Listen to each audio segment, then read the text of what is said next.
Hello, everyone, and welcome to Innovator Insights. This is a podcast where we talk to successful entrepreneurs about their journey and not just about the good stuff, but the hard stuff too.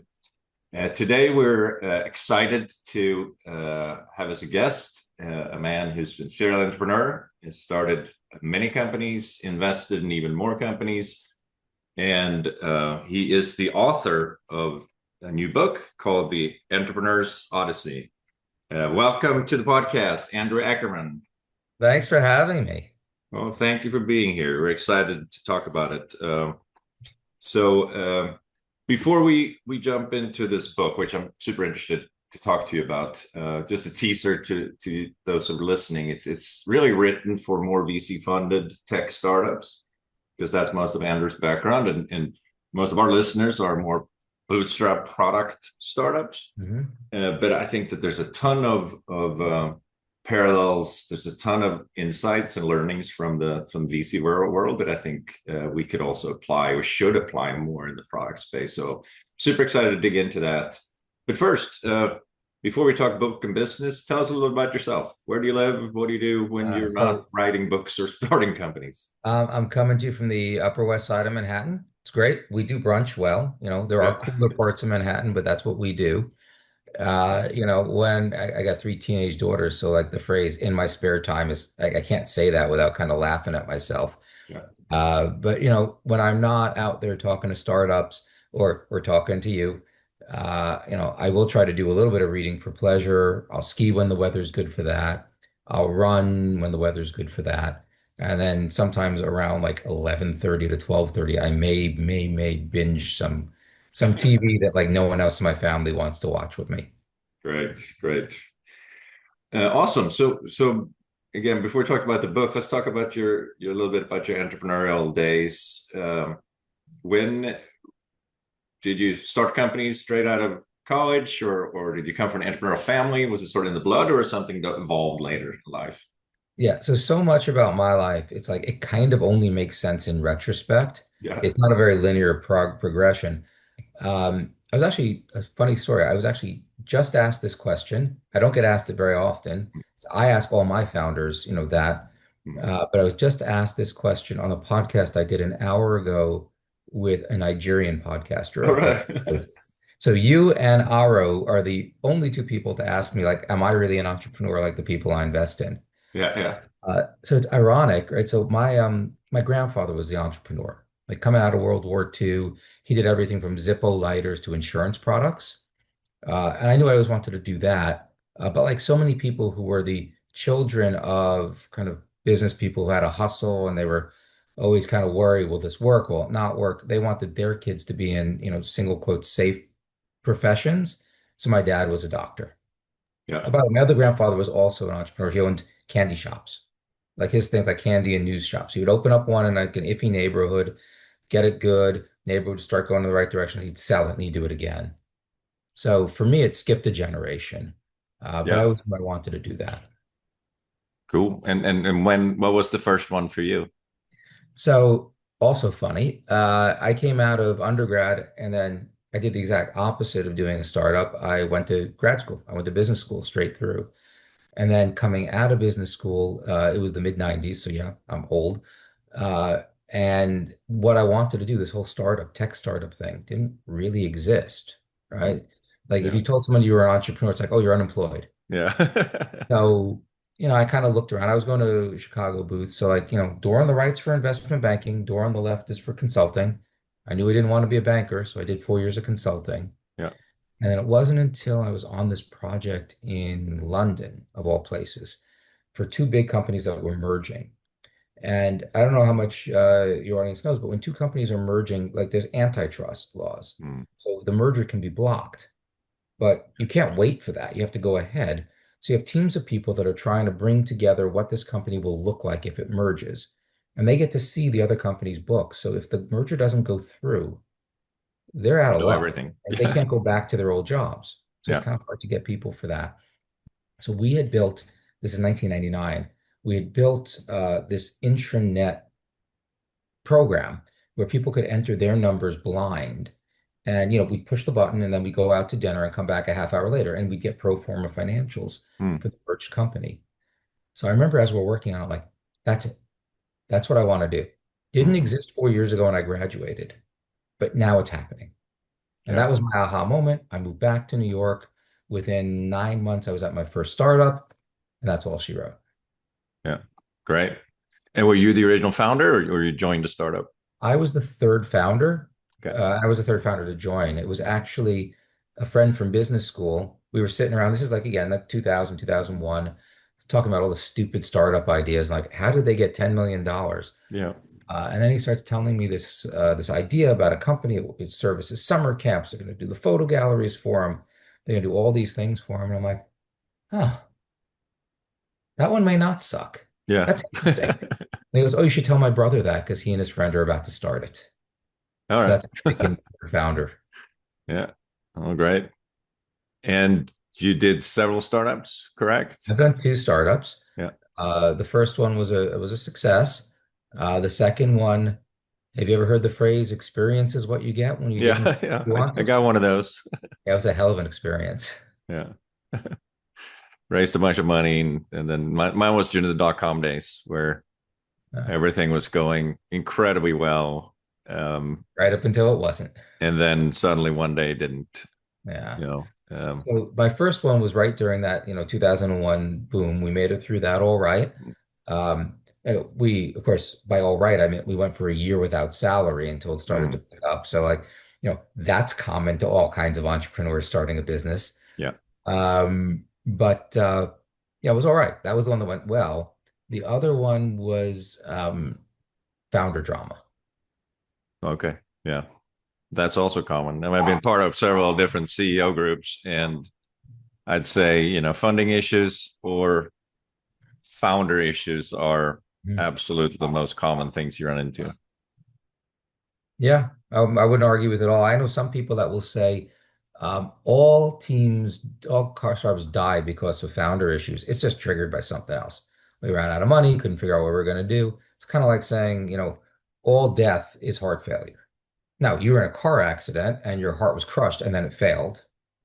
I mean, you could be a little didactic that way, but at the end of the day, there's few things more stressful than trying to run a business together with somebody else.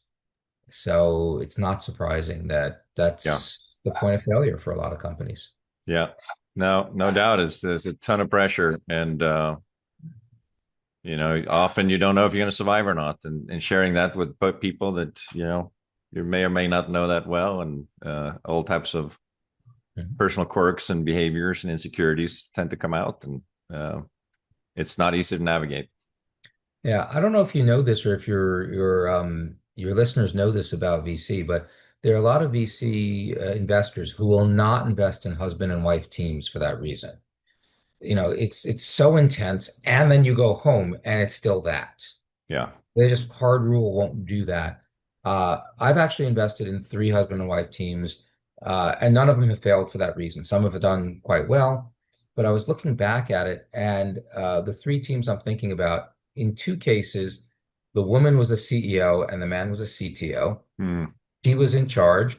And in both those cases, they seem to be going well, knock yeah. wood. You know, they might not be awesome returns for me in one case, but going well. And in the third case, where it was the husband that was the CEO and the wife that was the chief marketing officer, um, that one failed, though it's not clear exactly. It didn't, Yeah. the marriage is still Yeah. good. They're on to doing something else together. Yeah. But I've gotten kind of lucky that way, kind That's, of yeah. bucking the trend. Maybe not statistically significant, but really interesting observation. And I totally that aligns with what I would expect. I will say one thing in my not I don't know defense, like just to prove that I'm not crazy. These weren't brand new startups, nor Yeah. brand new marriages. So these were startups that had been out there for 2, 3 years already. Hmm. So in part, like my philosophy was like, if one of them were going to break, it probably would have broken already. Yeah. Yeah. It's a good insight. So how did you make the transition from entrepreneur to investor? Oh, it seemed like a good idea at the time. Yeah. No, so I'll give you a little more color on it. God, I started saying more color. It's such a banker thing to say, and it drives me nuts.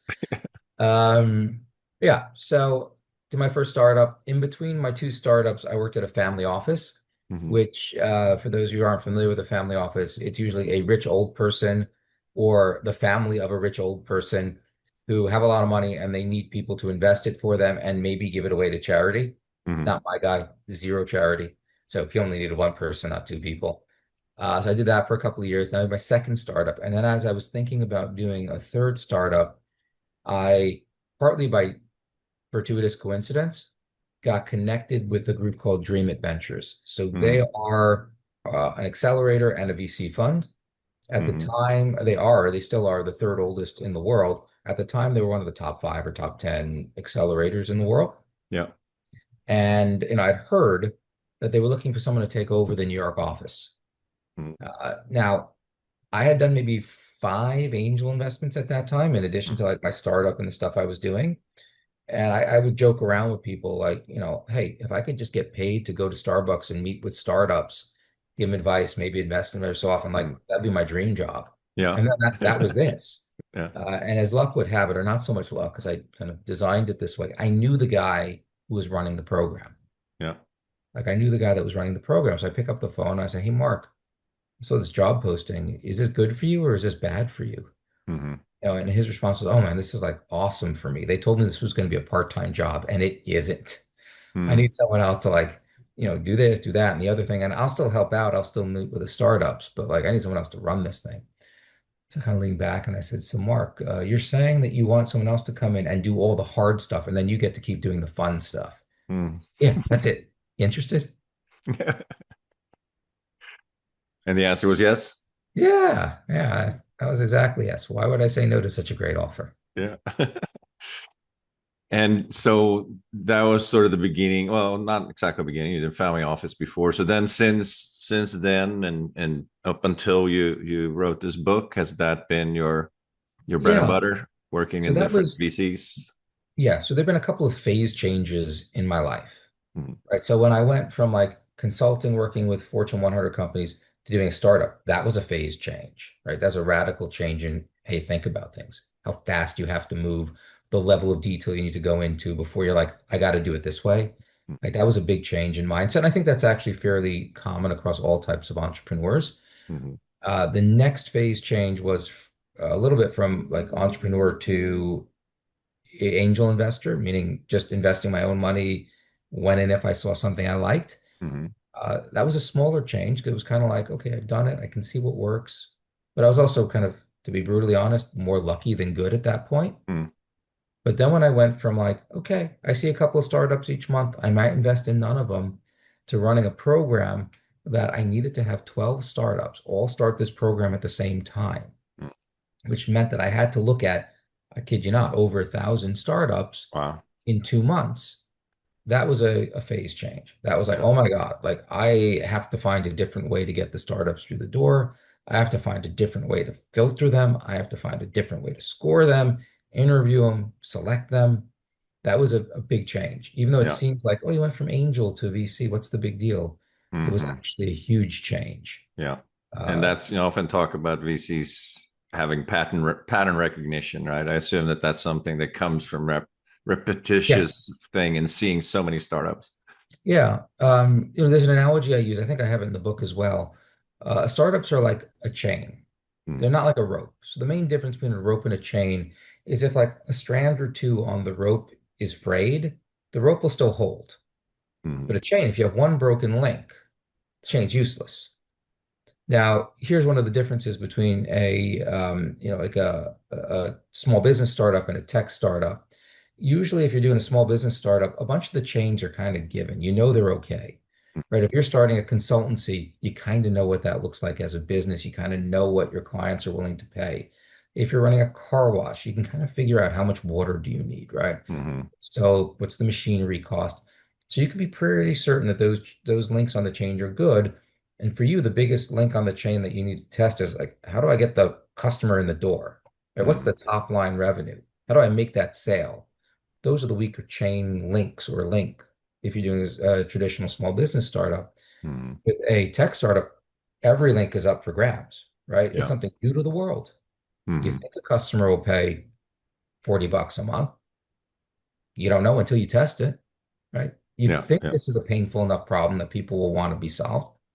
You can talk to as many customers as you want to vet it, but there Yeah. comes a point where you just got to go check that link, test the Yeah. link. Yeah. Uh, That's a great analogy. So we're kind of naturally sliding into talking about the book. So maybe a quick step back. Tell us, how did you decide to become an author? How did you come up with the topic? And it's, it's not your traditional nonfiction book. It's something pretty unique. yeah, seemed like a good idea at the time. Yeah. Now I'm in that mood. I'm just going to see how many of your questions I can answer that way. Yeah. No, okay, I'll give you the genuine answer. So it's something that's been in the back of my mind for a long time. So let's take it step by step. So as I started to work with startups at scale, like a lot of startups at scale, I had some advice, right? Okay, you're doing this, probably not the right way to do it. What I noticed was the advice that stuck or that they got like right away was when I was telling them a story about another startup in a similar situation and how they solved it. But I could tell them like, you need to do this, you want to test it early. But if I tell them the story about how a company like SeatGeek almost never was, Mm. because they were going to do this and that would have gotten there nowhere, but they figured out a way to test that quickly and cheaply before putting all their chips down on it. Yeah. Then all of a sudden, like the light bulbs go off. I'm like, I got it. So with that realization that um, the stories actually are more memorable, they're more impactful than just dry advice, which kind of makes sense, right? To take a quick tangent here. Like, how many religious books do you know are like, okay, here are the rules you have to follow? Yeah. They're all stories, Yeah. right? Every single book is a story with the morals embedded in it, Mm. because And that's it how. goes also from, right, in being someone's opinion that you don't know why they have that opinion to something that's real, So now tangible. it's tied to something. It's tied to like, oh, I know SeatGeek. Wow, that's the story of it. Now it may still be just one data point, but I guess it goes from zero data points to one data point. Mm. But yeah, so it's a more memorable, more interesting, Mm. and certainly more effective way to get it across. So as that's kind of dawning on me, I remembered a book that I'd read in business school called The Goal. I Yep. used to describe the Entrepreneur's Odyssey as the goal for startups. The only problem is like nobody under 40 knows the goal. Yeah. So now I call it Lean Startup Meets The Alchemist, and people are like, oh, I get it All now. right. Um, hat tip to my friend Matt Hiltzig, great in PR. He was the one that came up with the like, no, you're telling people about it all wrong. Mhm. So, uh, what the goal was a textbook I was given in business school, but it was written like a novel, and it was the Mhm. novel of a guy that had to turn around a printing press, and was totally kind of lost. And he met this consultant on the airplane who kind of talked him through the process, mentored him through the process. And at each point in the story, it wasn't just two guys talking about the business. It was like things that were going on in his life that pulled that lesson to the fore. Mhm.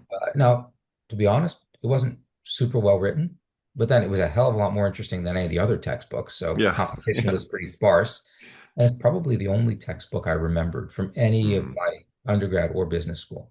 Yeah. So like that was in the back of my mind. Then on the other side, I'm like, I tell this advice as stories, it seems to work better. And I'm like, oh, I'm going to make up a story about a startup, fictional startup, based on a real startup, of course.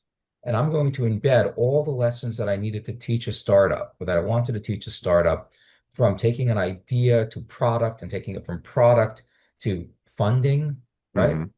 All that, I'm going to try to embed those within a novel about the journey of this one particular founder, Marcus, and his startup, Call Jar. Yeah. That's awesome. And then was it easy to write once you had got that concept? Yeah, there was about 6 years of procrastination, and then it was like, boom. Yeah, no, so always super busy. I had another phase change in my life around 2021 when Dreamit decided to get out of the sectors I was in. So then I ended up doing like four or five other things, uh, you know, some consulting, working with a different fund. And at that point, I kind of, it hit me like, listen, if I'm ever going to do this, now is the time that I have the flexibility to do it. So, fish or cut bait. Sorry, that was the second expression I was going to use. The first one, I'm like, it's a family show. I can't say that. So at that point is like, I'm going to use like the yeah, game time and clock time analogy, right? Mm, Probably took me a little under 2 months to actually write it, hmm. but it was split up into 5 minutes at a time over like 8, 9 months because I'm totally undisciplined. Yeah. And because the way I wrote it was me muttering into my phone, speech to text directly into Google Docs. Mm. I spent 20 minutes up front outlining it because I knew what I wanted to say. And then every time I was on the way to a meeting and I'm like, oh, I have an idea for how to do this, open it up and just dictate. Yeah. It's a great approach. I spent years writing a book, and by the time I was almost done, I felt it was outdated and not relevant anymore. So It you had to be a definitely, sprint for it's me. real. The writer's block, or whatever you call it, it's hard because writing, I think, is different than many other things. It's so intensely personal what comes out of it. I think it's just like drawing a painting, or at least to me, it felt like that. Yeah, no, it just occurred to me that in a way, so I had done a lot of articles in the past. And Hmm. I enjoy writing. People seem to like my voice, I guess. I don't know. But all those articles were like 500 to 800 words because that's what people read. And they were all first person, right? They're me talking. So in a way, that was like angel investing, and writing the book was like being a VC. It was taking it to a Hmm. whole new level just in terms of uh, just page count, first of Hmm. all, but also in the ability to maintain a kind of consistent narrative, consistent tone, to have multiple characters that don't all sound the same, Hmm. to tell the story as a series of actual anecdotes in the real life of the character rather than two people sitting at a WeWork conference room table looking at the pitch deck. Yeah. It was taking it like a step level higher. Uh, I didn't realize that when I started. I wonder if I would have not done it had I realized how much of a change it was. Hmm. That's great. No, I think that that comes through clearly. The old grumpy guy is very has a clear, distinct personality, which is endearing and feels real too. So you know how I did that? You want a little glimpse behind the curtain? Who's the real guy? So they're all real guys. Yeah. Everyone in books, I know how I sound, but to make something sound like someone else, for every individual character in the book, I Hmm. have a very real person in mind, and I just say, okay, now he's going to say it, and the Hmm. way he said it, so it went in the book. Yeah. So Jason, the investor, the angel investor who's the mentor in the book, is loosely based on a guy, John Asen, who died a few years ago, and he was one of the OGs of the New York angel Hmm. investing scene. Got to know him pretty well earlier on in my career. Even went on a road trip to South Korea with, Hmm. which is kind of funny. I bet. And he had a very distinctive kind of voice to him. So, it's part him, part me. Hmm. And the founder is one of the founders in an ed tech cohort that I ran, who Hmm. had that, to my mind, really good mix of kind of no nonsense. Everything I'm doing, I've thought through. But, hey, I've based it on this logic. If the logic's wrong or if the facts are wrong, no drama. Yeah. Tell me where I am and I'll do it differently. Yeah. So if you don't mind, let's jump into the book a little bit. I have a few areas, and like we started looking a little bit with a filter of this makes sense from a VC funded startup perspective, and how does this relate to more a product startup? And one thing you said in part one, laying the foundation that for any startup to be ready for funding, it has to solve a painful, prevalent, and persistent problem. hmm I call them the three dimensions of pain. Yeah. Actually, I'll give you an example in the physical product world for one of the students in the class I teach. Right, Hmm. so I'm teaching, it's very much tech startups. One of the girls in my class, she's like, oh, I've been wanting to make this product where it's a hairbrush, but it's like an integrated, I don't know if it's a mister or whatever you call it, so Hmm. that, while you're doing, you travel, it's got its own little reservoir of liquid and, it's easy to use on the go. I don't know if, Hmm. I mean, look at my hair, it's not for me, but for my kids, maybe. So, for her, we went through it. Like, is it a super painful problem? Hmm. Dimension number one. She's like, oh man, you have no idea how many, like, how long, how many hours and years of my life I've spent doing this. And when I Hmm. travel, like, that's why my bag is twice as big as everyone else. I'm like, okay, sounds painful. Then is it prevalent? Is it just you or is it a lot of people? And she's like, look around the room. Everyone with hair longer than this, it's a Hmm. problem for them. Hmm. Now, in the real world, you go out there and you would verify that. You would talk to them, but like, I'm willing to give it to her on this one because I'm pretty sure it's not just her. I'm pretty sure it's Yeah. everybody with long hair, or everyone with long hair who cares about what they look like. Hmm. And then I say, is it a frequent problem? And she's like, I brush my hair every day. Yeah. I'm like, oh yeah, I'll buy that. Yeah. Now, if it's only for travel, then it's how many times they travel, so it's a little less frequent. But if it's something you use every day, then like that hits all three dimensions of pain. Yeah. Yeah.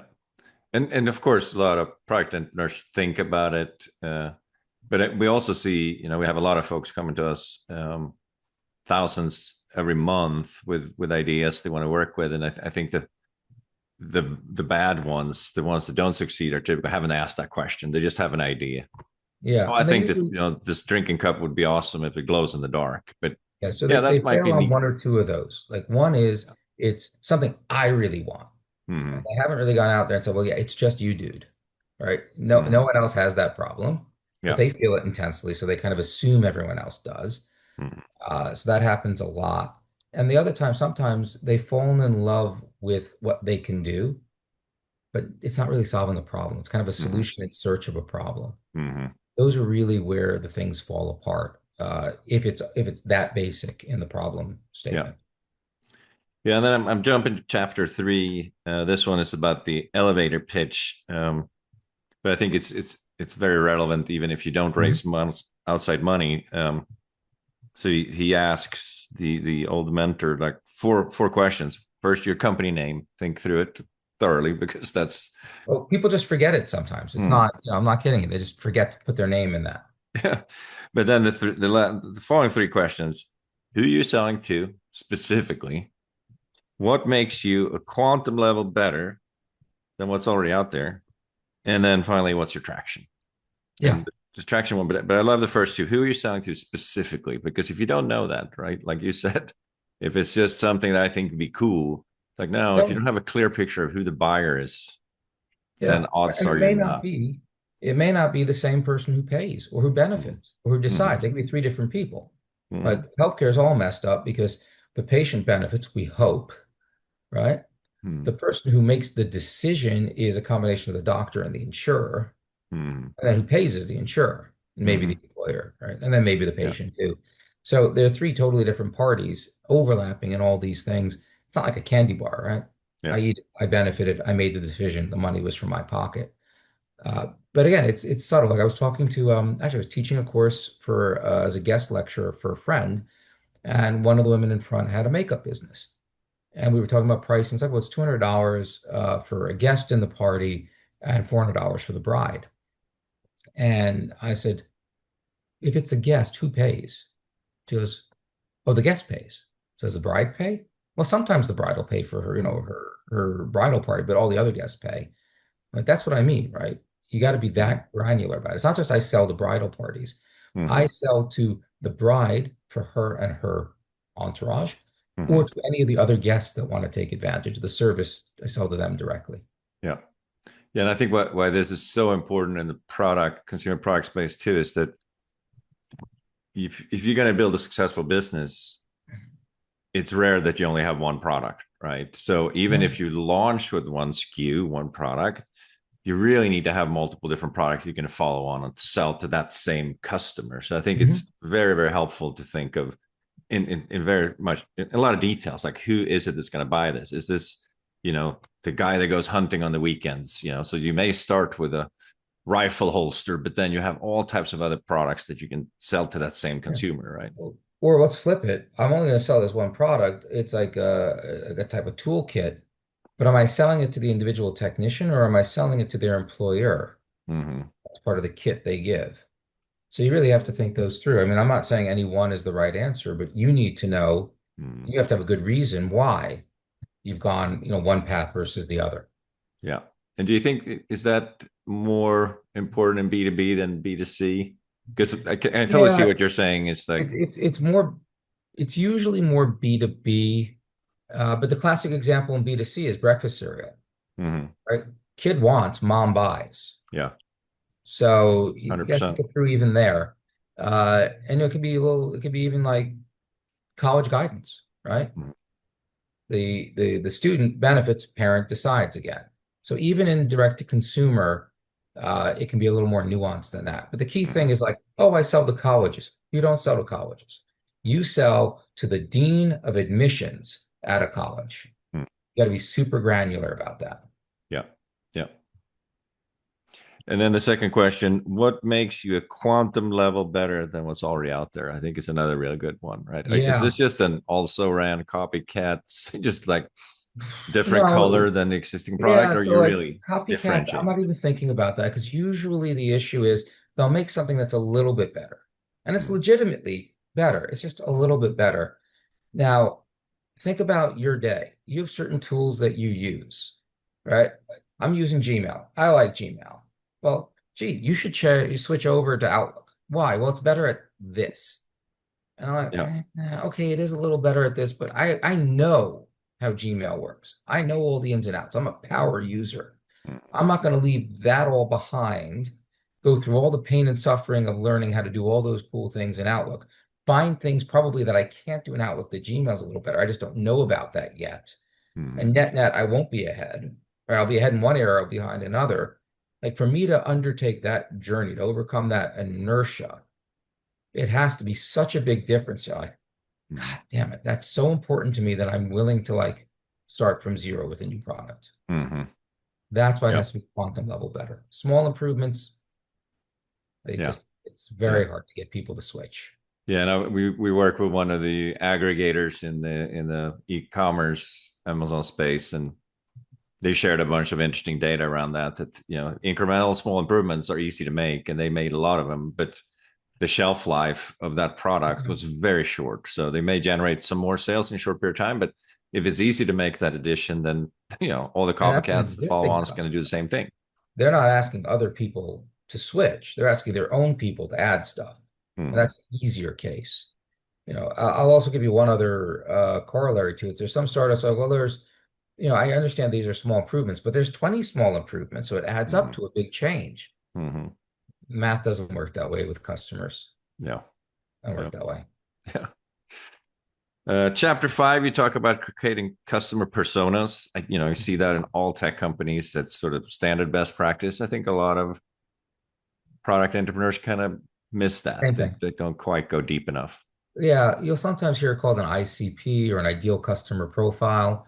Mm-hmm. Uh, you got to have like if you can't visualize who it is that's holding that brush mister or who's holding that, new rainbow colored cup.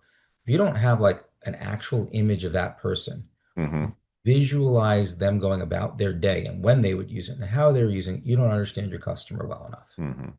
You Yeah. sometimes hear like the jokes when you talk about polling or product marketing. Oh, it's soccer moms, Mm-hmm. right? Or, divorced dads or whatever it is. And it kind of has a silly shorthand, but it works in that you have enough of a mental image that you can see like it works through the day. So like we got a new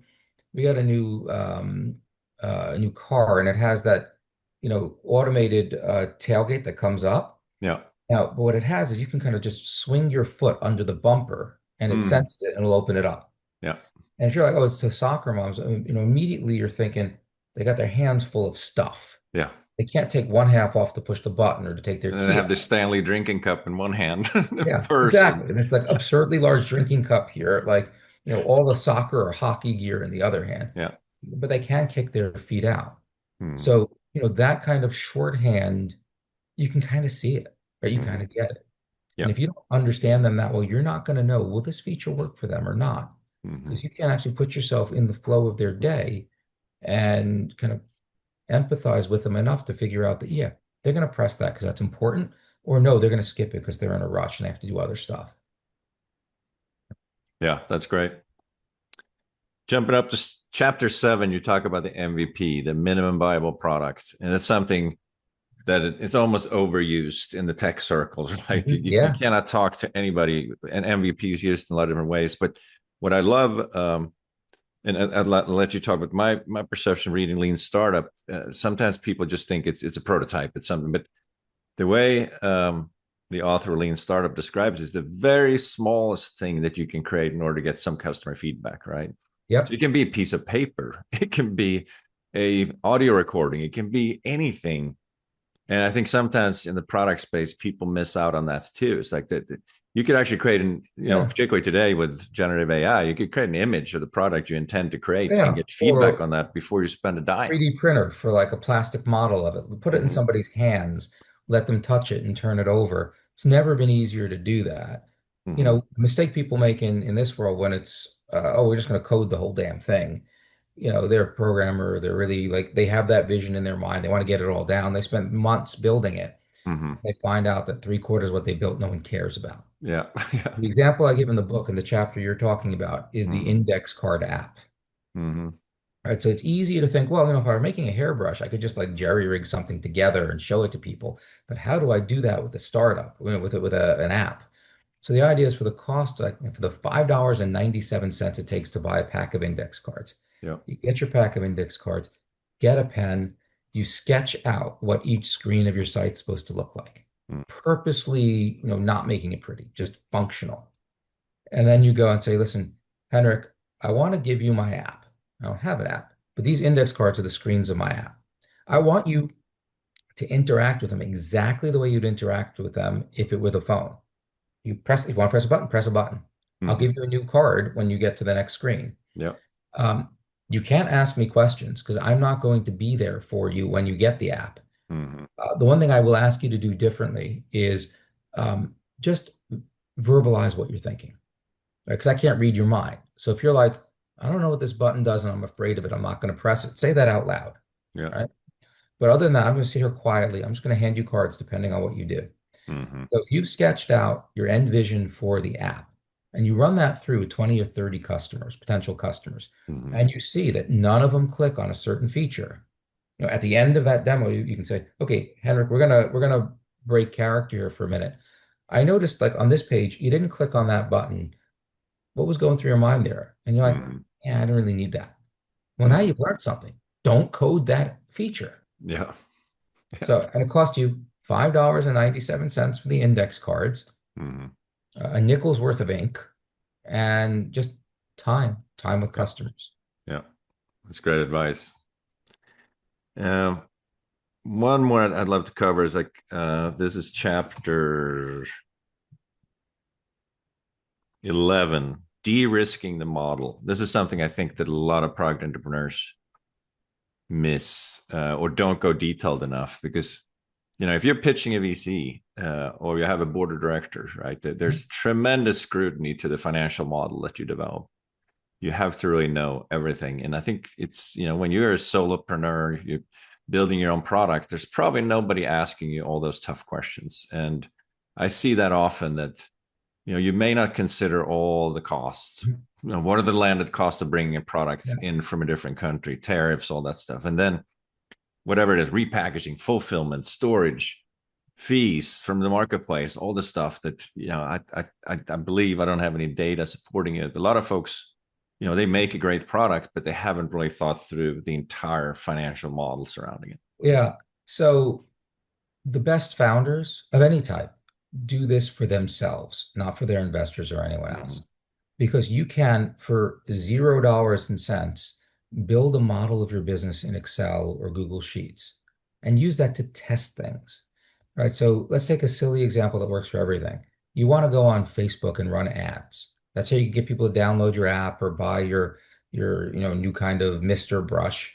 Um, but you want to do a Facebook ads. So some people, like the first time founders, like, oh, I'm going to build it, and then I'm going to see what happens.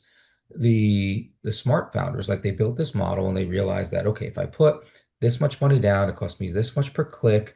These numbers of people who click through actually buy. The average price is this. Mm-hmm. The cost per unit is that. Okay, and that's how much money I make. Mm-hmm. Then in each one of those phases, there were assumptions that they made. Assumption number one, it's going to cost me this much for these many impressions. Assumption number two, I'm going to get this percentage of them are going to click. Number three, those percentage of them are going to actually buy. Four, this is the average purchase price. You can kind of control that because you're Mm-hmm. setting the price. And then your costs, which you probably should know. So these two, they're pretty good, but the first three are unknown, but they're easy to test. Yeah. And you want to go back to testing, like before you do anything, take $100, put it on Facebook ads, create a BS website just Shopify, Wix, whatever it is. It looks real, but it's not real. Who cares? Mm. Right? And just see, if I put $100 in, how many clicks do I get? How many people get to the product page and say, buy now? And then you could say like, hey, it's coming soon, right? Okay, sorry, it's not ready yet. But at least you know how many people hit buy now. So you can then get actual data for those three assumptions, put them back in your model. And if you find out that, oh my God, it just costs too much to get those clicks, there's no way I can make enough money per unit to sell this thing, then don't do it. Yeah. There, in like a week, you figured out that this is not what you want to spend the next year of your life on. Mm. Yeah. The good That's founders do great. it for themselves. And it's really, to your point, it's inexcusable not to do those things, right? Whether Oh, it's it's your only own money blatantly or somebody obvious in else's money. retrospect, Go ahead. right? First time we all made those mistakes. I Yeah. made those mistakes Yeah. myself. Yeah. But there's so many tools now, just like you said, easy to spend $100 on Facebook. There's tools like PickFu and other things. You can create an image and have Hmm. consumers that are in your target audience pick the better website or the better product design or whatever it is. There's so Yeah. many things that you can do. And like you said, good entrepreneurs do them for Yeah. And this themselves. is actually, for my world, it's a two-edged sword. But for your world, I think it's predominantly positive. I'll tell you what's a two-edged sword on my side. Because it's so easy to do these things, now as VCs, we've raised the bar. Mm. But it used to be like, you get to here, that was a lot of work. Great, you can get money. Now you can do all those other things for very little. I need you to be this high, Mm-hmm. right? You Yeah. could do so much more with so much less now. I want more progress before I give you the money because someone else did. And that means he's a better entrepreneur than you. Yeah. He's going to out hustle you. He's going to outcompete you. He's going to be smarter than you. Now, if you're bootstrapping, the bar's not raised. You still go out there. You still have to make sales. So you just get all the benefits of all the things that have gotten easier. And then the actually going out there and getting sales part, well, that's always hard, but that Mm-hmm. at least hasn't gotten harder. You can Yeah. skip the, convince some old conceited dude to give you money to get their part. Yeah. Great. So we starting to run out of time. I could talk about every chapter of this book. It's an excellent read. I recommend it to everyone. We'll add a link below, but it's The Entrepreneur's Odyssey by Andrew Ackerman. Andrew, any if people want to learn more about you, the book, Sure. where should they go? I have a website. Not awesome, but it'll tell you a little bit more about me. It's Andrew, the letter B as in boy, Ackerman. Middle name's Benjamin, hence the name. You can go there, tell you a little bit more about my background, the things that I do. There'll also be a little bit more about the book. If you're like, I don't care about you, Andrew, I just want to get the damn book already. It's on Amazon, it's on Barnes and Noble. It's easy enough to find. That's great. Any final words of advice to our listeners before we say goodbye? Yeah, I thought about this kind of long and hard. The number one characteristic that you want to cultivate as an entrepreneur is empathy. And I don't mean that as kind of a soft and fuzzy thing, but I mean that the ability to put yourself in someone else's shoes, it's critical. Like I gotta put myself in the customer's shoes and see what resonates. I want to put myself in the shoes of like the VC and understand what his day is like or her day is like. Mm. That'll help you get funding. To put yourself in the shoes of your co-founder if you have one, your employees, which you will have, right? That skill, that ability to see it through other people's eyes and become them for that moment in time, that's the number one thing you can cultivate as a personal characteristic to influence your success in any entrepreneurial odyssey. Yeah, that's great. Andrew, it's been such a pleasure. Thank you so much for being on the podcast. Thanks for writing the book. I think a lot of people are going to really benefit from it. And thanks for your time. Best of luck. And what's Thanks next? for having me. This was fun. Yeah, thank you.